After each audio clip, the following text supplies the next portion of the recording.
Puji Tuhan, shalom teman-teman. Kita berjumpa lagi dalam ibadah online. Meskipun kita masih beribadah secara online, tapi kita mau sama-sama ucap syukur kepada Tuhan. Mau sama-sama siapkan hati kita untuk kita boleh datang menyembah Tuhan. Satu hal yang kami rindukan Tuhan.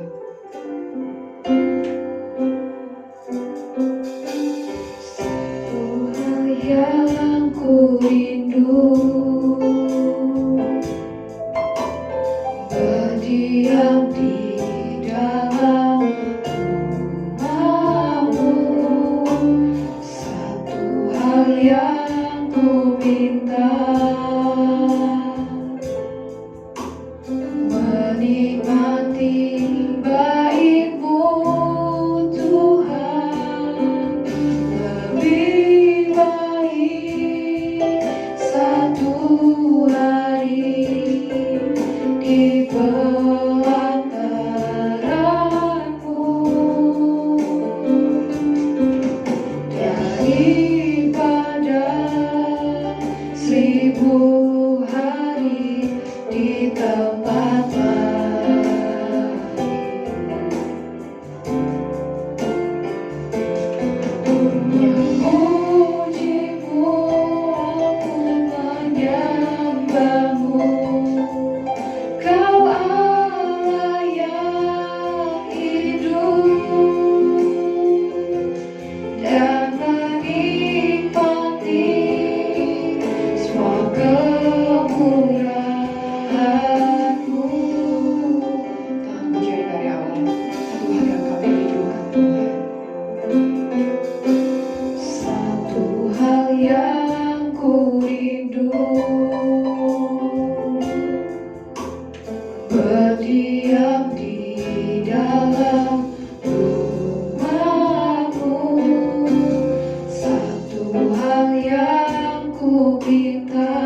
dan menikmati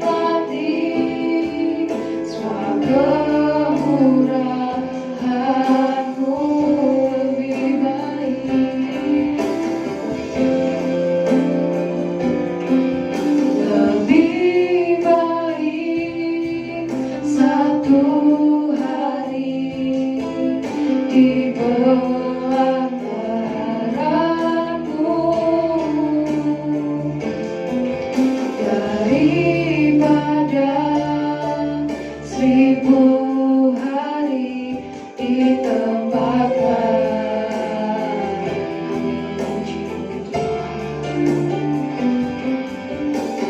Memuji-Mu aku menyembah-Mu, Kau Allah yang hidup, dan menikmati semua kemurahan-Mu, dan menikmati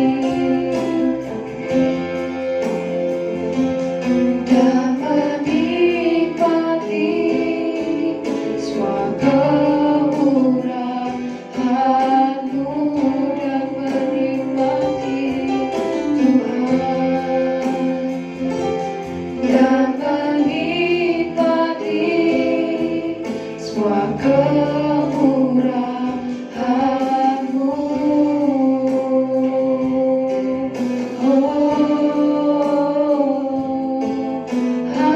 Haleluya, dan menikmati kemurahan-Mu, Bapa yang baik. Haleluya, kami ada untuk menyembah-Mu, menisbahkan nama-Mu Tuhan, pakailah setiap hidup kami. Haleluya, dan setiap Tuhan, Bapa yang sungguh baik. Haleluya, terima kasih Tuhan. Inilah setiap hidup kami, pakailah setiap hidup kami, Yesus Tuhan.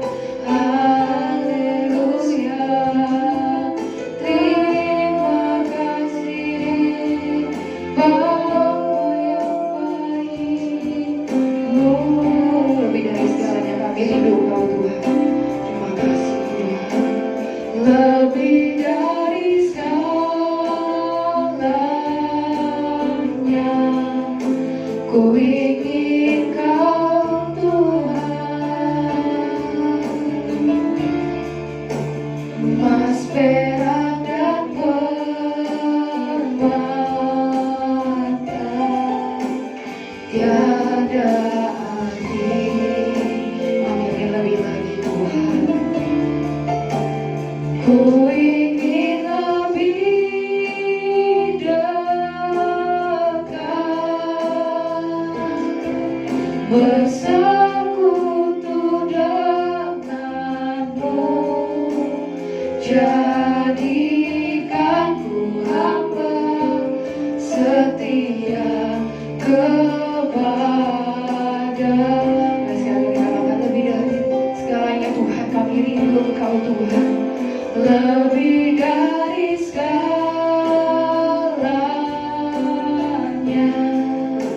ku ingin Kau Tuhan. Menjadi ungkapan hati kami ditinggalkan Tuhan oleh segalanya Tuhan. Emas, perak, dan permata tiada arti. Kami ingin lebih dekat denganmu Tuhan.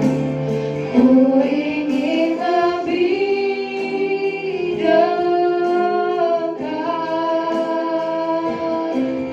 bersekutu denganmu, jadikanku hamba setia kepadamu, jadikanku hamba. jadikan ku hamba setia kepadamu.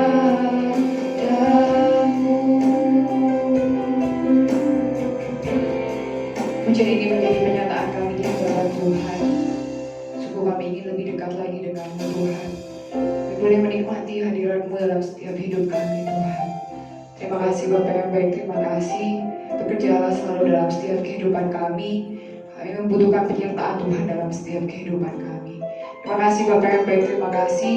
Terimalah setiap pujian pengagungan kami ini, biar boleh layak berkenan di hatimu Tuhan. Sebentar kami akan kembali diberkati oleh kebenaran firman Tuhan. Kami memakai lidah bibir hamba yang menyampaikan firman Tuhan.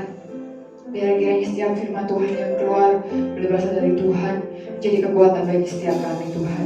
Kami percaya Tuhan, firman Tuhan yang disampaikan pada siang hari ini merupakan isi ungkapan hati Tuhan yang ingin Kau sampaikan bagi setiap kami anak-anak-Mu Tuhan. Terima kasih Bapa, bicara pada kami siap mendengar.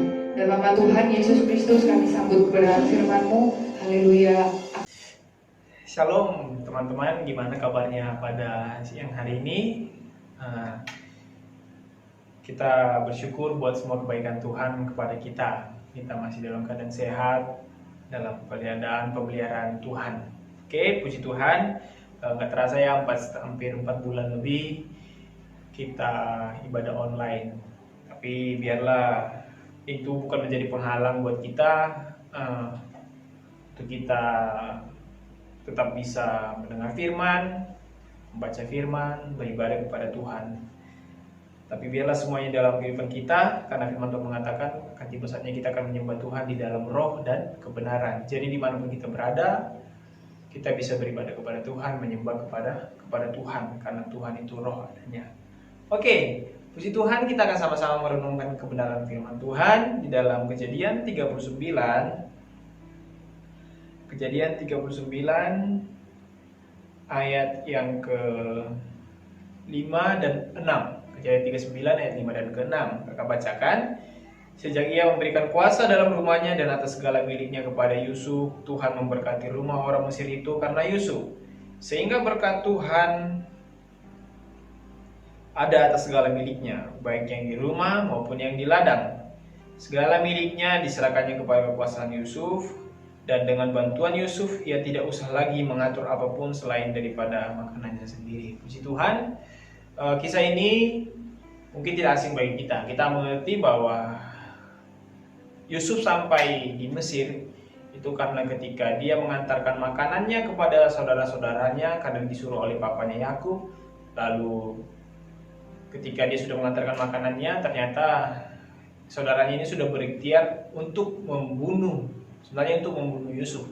Tapi karena mereka berpikir kembali, akhirnya Yusuf ini nggak jadi dibunuh. Terus Yusuf mereka masukkan ke sumur. Setelah masukkan sumur, lalu mereka jual sama orang Midian. Nah, ternyata orang Midian ini membawa Yusuf kepada orang Mesir. Nah, di Mesir Yusuf ini dijual. Ternyata ada yang membeli Yusuf sebagai budak. Ternyata Yusuf dibeli oleh Potifar sendiri, orang Mesir. Nah, menarik kalau kita pelajari pada siang hari ini, yang kakak bawakan sebuah tema juga, yaitu meneladani keberhasilan Yusuf. Jika kita meneladani keberhasilan Yusuf dalam pencapaian kehidupannya, kita perlu merenungkan bahwa tidak serta-merta Yusuf langsung menjadi orang hebat di Mesir, ya kan? Kalau kita membaca dia dari dasar dulu, step by step, proses lewat proses, ya kan? Masalah demi masalah dihadapi dan kesedihan-kesedihan dihadapi. Tapi semuanya tidak lepas dari campur tangan Tuhan. Nah, ketika kita meneladani keberhasilan Yusuf, ada banyak yang kita dapatkan, baik secara rohani, baik bagaimana Yusuf sangat dekat kepada Tuhan, menghormati Tuhan, menghormati keputusan Tuhan, karakternya yang bagus, yang sangat berintegritas, ya kan? Bagaimana juga setiap kehidupan Yusuf mengasihi saudara-saudaranya, walaupun saudaranya membenci dia, tapi dia tetap melakukan kasih yang luar biasa kepada saudaranya sendiri. Ada beberapa hal yang perlu kita renungkan dalam kehidupan kita saat kita meneladani keberhasilan Yusuf. Yang pertama, kalau kita membaca di pasal 39 ayat yang kedua, di sana dikatakan, tetapi Tuhan menyertai Yusuf sehingga ia menjadi seorang yang selalu berhasil dalam pekerjaannya. Maka tinggallah ia di rumah tuannya orang Mesir itu. Poin penting yang pertama adalah bagaimana kita meladeni keberhasilan Yusuf adalah hidup dalam penyertaan Tuhan. Hidup dalam penyertaan Tuhan. Ini adalah poin penting dalam kehidupan kita sendiri, terlebih dalam kehidupan Yusuf sendiri. Yusuf tahu betul bagaimana artinya hidup di dalam penyertaan Tuhan. Peristiwa penyertaan Tuhan itu sangat penting di dalam kehidupan seseorang. Sama seperti bangsa Israel ketika mereka keluar dari tanah Mesir, kita bisa memperhatikan bagaimana penyertaan Tuhan itu sungguh luar biasa. Mereka keluar dari tanah Mesir, dari tanah penjajahan, memasuki tanah Kanaan. Itu luar biasa penyertaan Tuhan. Pada siang hari mereka dikasih tiang awan di padang gurun, ya kan, untuk melindungi mereka dari panas matahari. Jadi mereka nggak kepanasan, karena di padang gurun itu pada siang hari itu cukup panas banget. Sedangkan di malam hari Tuhan menurunkan tiang api untuk melindungi mereka dari kedinginan. Jadi Tuhan memberikan kehangatan kepada mereka, semua pasukan yang dipimpin oleh Musa ketika mereka masuk ke tanah perjanjian. Tuhan melindungi mereka. Nah, Tuhan menyertai mereka, memberi mereka makan, ya kan, mereka kasih mana, kasih daging. Dan mereka haus, Tuhan sediakan minuman. Nah, jadi sungguh luar biasa penyertaan, hidup di dalam penyertaan Tuhan. Tidak pernah kekurangan. Bukan berarti tidak ada permasalahan di dalam kehidupan mereka. Nah, sama seperti yang dimiliki oleh Yusuf sendiri.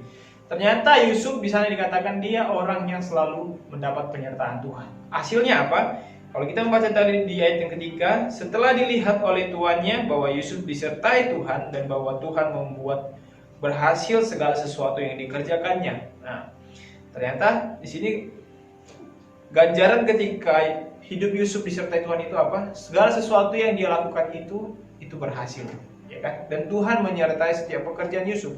Ada Tuhan yang selalu menyertai setiap peristiwa yang dilakukan oleh Yusuf. Dan bukan hanya itu saja. Ternyata Yusuf melakukan apa? Setiap pekerjaannya ini yang selalu berhasil ternyata dilihat oleh Tuhan ini. Bahwa Yusuf ini memiliki Tuhan yang begitu ajaib, ya kan? Karena apapun yang dipegang itu selalu berhasil dan diberkati Tuhan. Bahkan kalau kita memperhatikan seisi rumah Yusuf tadi katakan diberkati Tuhan. Bahkan bukan hanya seisi rumahnya, ladang Potifar pun ternyata diberkati Tuhan. Jadi sungguh luar biasa kehadiran Yusuf di tengah-tengah rumah orang kafir, di tengah-tengah rumah orang yang tidak mempercayai Tuhan Israel, ya kan, Tuhan yang dia sembah. Potifar memperhatikan bagaimana Tuhan yang begitu nyata di dalam kehidupan Yusuf. Akhirnya apa? Ketika Tuhan menyertai Yusuf, apapun yang pertama tadi, apapun yang dikerjakan oleh Yusuf di rumah Potifar itu dibuatnya berhasil, ya kan? Yang kedua, bahwa seisi rumah Potifar, baik seisi rumahnya dan ladangnya pun mendapat berkat Tuhan. Karena apa? Karena kehadiran daripada Yusuf.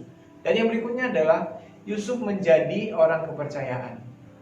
Yusuf menjadi orang kepercayaan di rumah Potifar. Nah, yang berikutnya kalau kita memperhatikan di ayat yang ke-21 sampai 22, di sana dikatakan sampai 23. Kejadian 29 ayat 21 sampai 23. Tetapi Tuhan menyertai Yusuf dan melimpahkannya kasih setianya kepadanya dan membuat Yusuf kesayangan bagi kepala penjara itu. Sebab itu kepala penjara mempercayakan semua tahanan dalam penjara itu kepada Yusuf, dan segala pekerjaan yang harus dilakukan di situ dialah yang mengurusnya. Dan kepala penjara tidak mencampuri segala yang dipercayakan kepada Yusuf, karena Tuhan menyertai dia dan apa yang dikerjakannya dibuat Tuhan berhasil.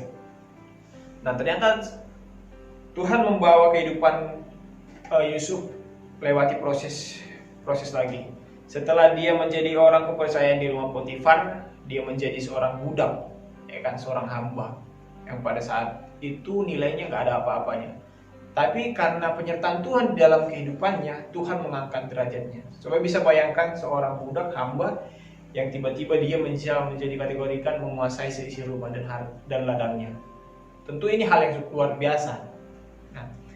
Tapi setelah itu ketika dia dimasukkan ke penjara karena fitnahnya yang disampaikan oleh Tante Potifar kepadanya, kita bisa memperhatikan ternyata di penjara pun itu Yusuf dikatakan tadi dia orang yang disenangi, dia orang yang disayangi, ya kan, dia orang yang disayangi oleh kepala penjara. Bukan hanya disayangi saja, tapi seluruh tugas, seluruh tanggung jawab diserahkan kepada Yusuf. Artinya Tuhan membawa dia ke next level yang lebih tinggi lagi, bagaimana dia harus menghadapi fitnahan, ya kan, yang wilujeng.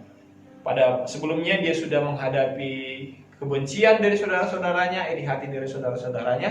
Nah, lalu dia dibawa lagi untuk menghadapi yang namanya fitnahan. Padahal dia melakukan kebenaran, ya kan? Tapi dia tetap mendapat masalah, dia tetap dihukum. Secara manusia nggak kepikir, ya kan? Secara manusia mungkin nggak masuk akal. Tapi di sini Yusuf menjalani semuanya dengan berharap dan bersandar kepada Tuhan. Nyatanya apa? Kita bisa memperhatikan tetap Tuhan menyertai kehidupan Yusuf. Penyertaan Tuhan itu luar biasa kepada Yusuf. Dia pun menjadi orang kepercayaan di mana? Di penjara. Tadi menjadi orang kepercayaan di Mesir, menjadi orang kepercayaan di rumah Potifar, bahkan semuanya berhasil. Nah, di penjara pun dia ternyata disertai Tuhan. Dia disukai sama kepala penjara, dia disenangi, disayang. Bahkan dia juga ternyata orang kepercayaan di sana. Nah, yang berikutnya nanti kalau kita memperhatikan bahwa ternyata dari kisah mimpi yang dia artikan antara tukang roti dan juga tukang minum, juru roti dan juru minum, kita bisa memperhatikan di sana ternyata Tuhan membawa dia ke next level yang lebih hebat lagi, ya kan? Ternyata di sana pun Tuhan dalam setiap masalah-masalah Yusuf, ternyata di sana ada penyertaan Tuhan yang sungguh luar biasa. Ini membuat dia menjadi orang yang berhasil. Penyertaan Tuhan itu nggak pernah lepas di dalam kehidupannya. Ada selalu perlindungan Tuhan, ada selalu sukacita, ada selalu penghiburan yang Tuhan berikan kepada Yusuf. Nah, akhirnya apa? Bagaimana? Ternyata ketika dia saat itu Firaun bingung untuk bagaimana mengartikan mimpinya. Teringatlah mereka bagaimana tentang yang ditafsirkan oleh Yusuf mimpi. Akhirnya Tuhan akhirnya Yusuf dipanggil untuk mengartikan mimpinya. Ternyata mimpi dari Firaun itu bahwa bagaimana 7 tahun lamanya akan ada kelimpahan yang besar di Mesir. Namun akan ada 7 tahun lagi kelaparan, kesengsaraan yang besar melanda Mesir dan sebagian bangsa lainnya. Nah, di sini kita bisa memperhatikan ternyata Yusuf dipakai Tuhan luar biasa lewat proses yang begitu panjang. Kita bisa bayangkan tadi akhirnya nanti Yusuf ini dipakai oleh Firaun untuk mengatur segalanya di Mesir, kan, di dalam kerajaan Mesir. Dari hal apapun dia semua mengatur. Nah, di sini kita bisa memperhatikan yang pertama tadi Tuhan kasih dia dipertemukan dari yang terkecil dulu. Dia diambil dari hamba, ya kan, dari budak di proses Tuhan begitu hebatnya. Tapi Tuhan menyertai di sana, di proses Tuhan. Baru lagi masuk ke dalam penjara, sana lagi dia menjadi orang kepercayaan. Akhirnya dia menjadi kepercayaan seorang raja. Firaun itu hanya sebuah nama aja di dalam kehidupan bangsa Israel. Yang penting bangsa tahu yang menjadi raja itu Firaun. Tapi yang menjalankan roda pemerintahan itu adalah Yusuf. Nah, kita bisa menyadari kalau bukan penyertaan Tuhan di sana, kalau bukan campur tangan Tuhan di sana, tentu dia tidak akan bisa mengalami hal dahsyat yang sedemikian. Nah, di sini perlu kita merenungkan bahwa penting untuk hidup kita disertai Tuhan. Bukan kekayaan orang tua kita yang kita selalu andalkan, bukan kepintaran, kebijaksanaan kita, bukan kecakapan, keterampilan dan juga karunia atau talenta yang kita miliki, itu bukan. Tapi kalaupun kita bisa menikmati semuanya itu, kalaupun Tuhan titipkan semuanya itu, baik itu kepintaran, ya kan, baik itu talenta, baik berkat kepada orang tua kita bersyukur bisa menikmati semuanya itu. Tapi bukan itu yang menjadi andalan kita utama. Tapi Yusuf dalam kehidupannya, andai kan Yusuf selalu mengandalkan kekayaan orang tuanya, ya kan, bisa aja dia anak kesayangan, bisa aja dia minta harta orang tuanya, kan, bisa aja dia meminta warisan orang tuanya, bisa aja dia melakukan semuanya. Andai kan dia hanya mengandalkan papanya sendiri semuanya, ketika dia menghadapi masalah dia pasti akan down, dia pasti akan menjadi manusia yang lemah. Tapi kita bisa melihat dia mengalami bagaimana penyertaan Tuhan. Artinya dia selalu mengandalkan Tuhan di dalam kehidupannya. Nah, ini poin penting bagi kita meneladani keberhasilan Yusuf. Yang pertama tadi apa? Bagaimana dia menikmati penyertaan Tuhan. Baik dia dari budak, baik dia di penjara dimasukkan, baik dia menjadi orang penting di Mesir. Hidupnya tidak lepas daripada campur tangan Tuhan. Nah, yang kedua yang perlu kita perhatikan, apa yang perlu kita teladani dari keberhasilan Yusuf? Ternyata Yusuf adalah seorang yang bekerja keras atau orang yang mau bekerja. Kalau kita memperhatikan di sini, Inilah riwayat di pasal 37 ayat 2, inilah riwayat keturunan Yakub. Yusuf tak kala berumur 17 tahun jadi masih muda, biasa menggembalakan kambing domba bersama-sama dengan saudara-saudaranya, anak-anak Bilha dan Silpa. Dan ayat yang ke-12, pasal 37 ayat 12, pada suatu kali pergilah saudara-saudaranya menggembalakan kambing domba yang dekat Sikem. Lalu Israel berkata kepada Yusuf, bukankah saudara-saudaramu menggembalakan kambing domba dekat Sikem? Marilah engkau suruh kepada mereka. Sahut Yusuf, ya Bapa. Nah, poin penting bagi kita di sini adalah mari menjadi orang-orang atau anak remaja yang mau bekerja atau bekerja keras, sama seperti yang dialami oleh Yusuf, ya kan? Walaupun Yusuf posisinya adalah anak kesayangan daripada Yakub, kita bisa perhatikan Yusuf itu salah satu anak dari Yakub. Yakub itu punya 12 anak. Yusuf ini anak kesayangannya. Walaupun dia anak kesayangan, tapi kita bisa memperhatikan walaupun dia ini papanya kasih dia jubah, sedangkan saudara yang lainnya enggak. Walaupun dia paling disayangi banget, tapi kita bisa perhatikan tadi dikatakan di masa mudanya pun dia mau bekerja bersama saudaranya yang lain, ya kan, menggembalakan kambing domba. Bahkan ketika papanya suruh dia untuk mengantarkan makanan kepada saudara-saudaranya yang lain, walaupun saudaranya yang lain sebenarnya sudah sangat sakit hati, sangat iri hati, cemburu sama Yusuf ini, tapi apa yang dilakukan ketika papanya menyuruhnya? Ya Bapa. Nah, bagaimana ketaatan yang dimiliki oleh Yusuf? Bagaimana dia mau bekerja, bagaimana dia taat kepada bapaknya. Ketika dia disayang bukan menjadi suatu membuat dia orang yang tidak tahu diri, atau bisa saja dia kan membantah sama bapaknya, atau dia tidak mempedulikan saudaranya yang lain karena bapaknya sayang sama dia. Tapi sebaliknya Yusuf tidak demikian. Ternyata dia tetap mengasihi saudaranya. Yusuf mau bekerja di dalam kehidupannya. Ini tuh yang penting bagi kita, bagaimana kita meneladani keberhasilan Yusuf. Ternyata Yusuf adalah orang yang mau bekerja. Dalam kehidupan kita pun, kita saat ini yang menjadi seorang pelajar, mari kita bekerja. Bekerja dalam apa? Hal apa? Kita belajar. Kan? Kalau orang tua kita menyuruh kita lakukan, kita kerjakan. Sama seperti Yusuf. Yusuf itu spesial loh. Yusuf diperlakukan spesial sama orang tuanya. Tapi itu bukan menjadi suatu kebanggaan tersendiri bagi dia untuk tidak melakukan tanggung jawabnya. Tapi dia tetap melakukan tanggung jawabnya, dia tetap mau bekerja membantu papanya, dia tetap mau bekerja membantu saudaranya yang lainnya. Dia menyadari bahwa akhirnya nanti ketika dia pun terlempar, ketika dia pun dibuang di Mesir, ketika dia menjadi budak, dia tetap menjadi seorang pekerja keras di sana. Gak mungkin dia seorang menjadi budak, tapi dia gak bekerja. Sama seperti dia di penjara pun, dia tetap bekerja, dia tetap melakukan aktivitasnya. Dia dilatih Tuhan menjadi seorang yang bertanggung jawab dalam kehidupannya. Sampai akhirnya di puncaknya dia menjadi seorang penguasa di Mesir, dia pun tetap bekerja, melakukan kerjanya, melakukan semuanya dengan rasa tanggung jawab. Ini yang pertama. Yang kedua kita perlu perhatikan adalah pribadi Yusuf itu pribadi yang mau bekerja dan mau bekerja keras. Apapun yang diperintahkan, apapun yang dilakukan, dia melakukan sepenuh hatinya. Walaupun kebencian yang ada di dalam hati saudara-saudaranya, tapi dia mengabaikan semuanya. Dia tetap melakukan tugasnya sebagai anak.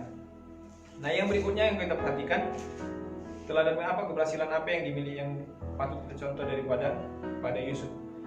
Nah, kalau kita memperhatikan di sana di ayat yang ke-7, pasal 39 ayat 7, setelah beberapa waktu istri tuannya memandang Yusuf dan berahi, lalu katanya, marilah tidur dengan aku. Tetapi Yusuf menolak dan berkata kepada istri tuannya, dengan bantuanku, tuanku itu ada lagi mengatur apa yang ada di rumah ini, dan ia telah menyerahkan segala miliknya pada kekuasaan. Yang ketiga yang kita perhatikan adalah bagaimana Yusuf di dalam kehidupannya berhasil menguasai dirinya. Dia berhasil menguasai dirinya. Nah, poin yang ketiga yang perlu kita renungkan adalah hidup dalam penguasaan diri. Ternyata Yusuf memiliki penguasaan diri yang luar biasa.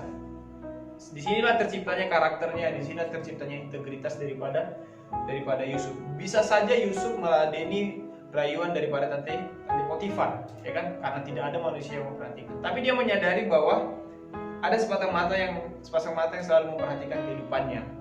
Makanya Amsal mengatakan Tuhan memperhatikan setiap perbuatan kita, baik yang baik dan baik yang jahat. Nah, ternyata di sini Yusuf berhasil menguasai hidup dalam penguasaan dirinya. Banyak orang di luar yang berhasil secara materi, ya kan?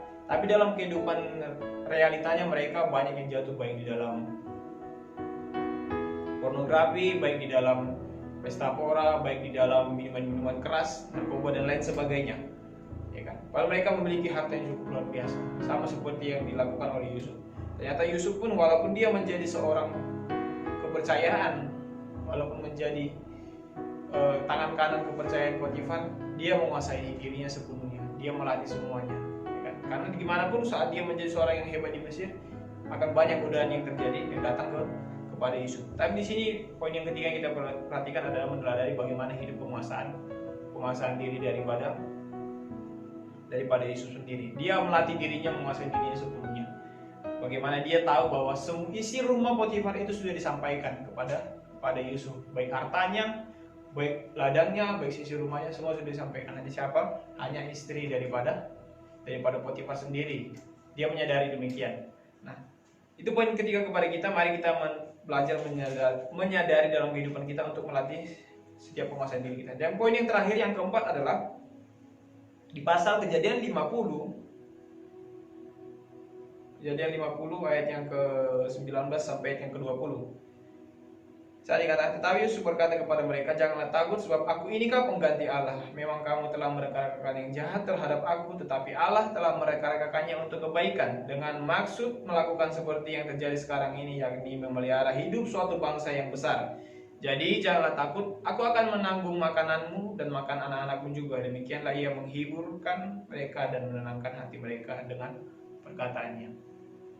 Nah, yang terakhir adalah poin yang penting bagi kita adalah meneladani keberhasilan dari Yusuf ini. Cara apa? Hidupnya penuh dengan kasih. Yusuf hidupnya penuh dengan limpah dengan kasih. Artinya ketika dia mengatakan kita meneladani hidupnya penuh dengan kasih, kita meneladani tadi di sini bahwa di balik dia mengerti rencana Tuhan di dalam kehidupannya, tapi dia juga melepaskan pengampunan kepada saudaranya yang lain, ya kan? Dia melepaskan pengampunan kepada saudaranya yang lain. Yusuf memaafkan saudara-saudaranya, bukan hanya memaafkan saja, tapi Yusuf juga memelihara seluruh keluarganya, seluruh anggota keluarganya, baik saudaranya, baik anak-anak saudaranya, dan bahkan seluruh bangsa Israel dia pelihara. Nah, itu sungguh luar biasa teladan yang dimiliki oleh Yusuf sendiri yang patut kita pelajari. Padahal posisi Yusuf, dia sudah menjadi orang yang hebat di Mesir, ya kan? Dia sudah menjadi seorang penguasa di Mesir. Bisa saja itu dengan segala cara, bisa saja itu dengan kekuasaan yang dia miliki, Yusuf bisa memenjarakan saudara-saudaranya. Bisa Yusuf untuk melakukan membalas dendam kepada saudara-saudaranya. Bisa Yusuf untuk melakukan semuanya kepada saudara-saudaranya karena dia penguasa di Mesir, ya kan? Karena dia sudah menjadi orang yang berhasil. Tapi bukan demikian yang dilakukan oleh Yusuf, melainkan apa? Dia tetap mengasihi saudara-saudaranya. Dia tetap melepaskan pengampunan. Maka itu Yesus mengatakan, jika engkau mengasihi orang yang berbuat baik kepadamu, apakah upahmu? Melainkan, tapi jika kamu tetap mengasihi orang yang berbuat jahat kepadamu, kaulah anak-anakku, kaulah pengikut-pengikut Kristus yang sejati. Nah, dalam kehidupan kita pun tidak jarang mungkin kita di dalam keluarga, mungkin ada kakak kita, ada koko kita, ada cici atau ada adik-adik kita yang mungkin menjengkelkan hati kita, atau mungkin membuat kita sakit hati atau lain sebagainya. Tapi kita belajar kepada Yusuf yang selalu menaruh belas kasihan, yang selalu mengampuni saudara-saudaranya yang lain. Bukan hanya itu saja, bukan hanya memaafkan saja, tapi ketika dia pun menjadi diberkati Tuhan, ketika dia pun menjadi orang yang sungguh luar biasa di Mesir, dia mau membantu, ya kan? Dia mau memelihara saudara-saudaranya. Dia tidak melepaskan saudara-saudaranya, tapi melainkan dia merangkul semuanya. Karena apa? Dia menyadari semuanya itu adalah rencana Tuhan.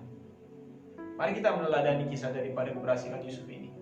Setiap tetesan air matanya, setiap pergumulannya yang hebat, ya kan? Dia dibenci, dibuang, dijual sama saudaranya, dia difitnah dan lain sebagainya. Ketika kesedihan, ratapan, penderitaan yang dihadapi semuanya, tapi ketika Tuhan menyertainya, ketika Tuhan ada di dalam kehidupan dan juru campur tangan selalu bersama Yusuf, kita bisa perhatikan kesedihan itu bisa menjadi sukacita, ya kan? Rasa-rasanya ini bukan seperti gambaran yang Tuhan berikan. Rasa-rasanya hidup Yusuf seperti saat itu sudah menjadi hampa, tapi penghiburan dari Tuhan itu memulihkan kehidupannya. Apa yang Tuhan sudah janjikan kepada Yusuf itu tergenapi, walaupun melalui proses yang luar biasa juga. Nah, saat ini mungkin kita menghadapi proses ujian yang daripada Tuhan, ya kan? Saat ini juga kita mengalami hal yang sama. Kita ini adalah umat pilihan Tuhan, kita ini sudah dipilih Tuhan menjadi anak-anaknya. Segala tantangan, segala pergumulan dalam kehidupan kita, mari kita semuanya jalani. Sama seperti yang dilakukan oleh Yusuf. Yusuf hidup di dalam penyertaan Tuhan. ya kan? Yusuf mau bekerja keras dalam kehidupannya dan melakukan semua tanggung jawabnya sebagai anak, dan dia memiliki penguasaan diri dalam kehidupannya. Dan yang keempat adalah Yusuf hidupnya penuh dengan kasih. Biarlah firman Tuhan pada siang hari ini memberkati kita. Mari kita berdoa.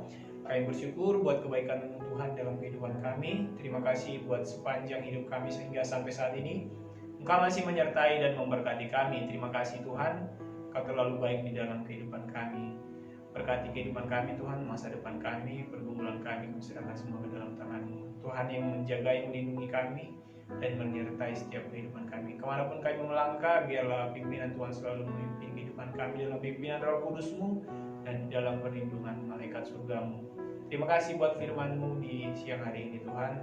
Biar kami belajar dari teladan keberhasilan Yusuf di dalam kehidupannya, dan kami belajar untuk menerapkannya dan melakukannya dalam kehidupan kami. Terpujilah nama Tuhan Yesus. Kami berdoa dan mengucapkan syukur. Haleluya. Amin.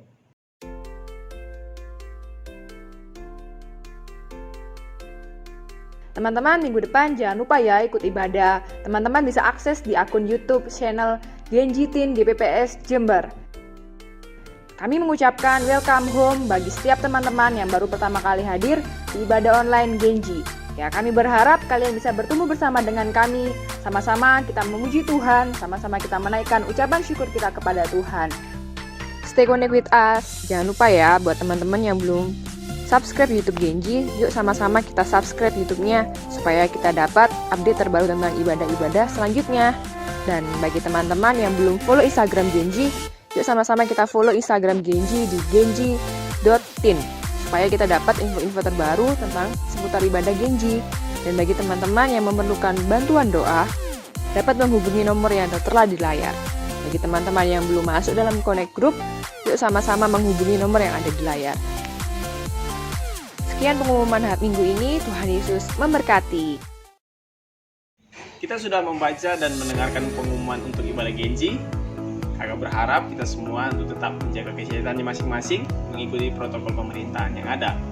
Sampai ketemu di ibadah online yang akan datang. Tuhan Yesus memberkati.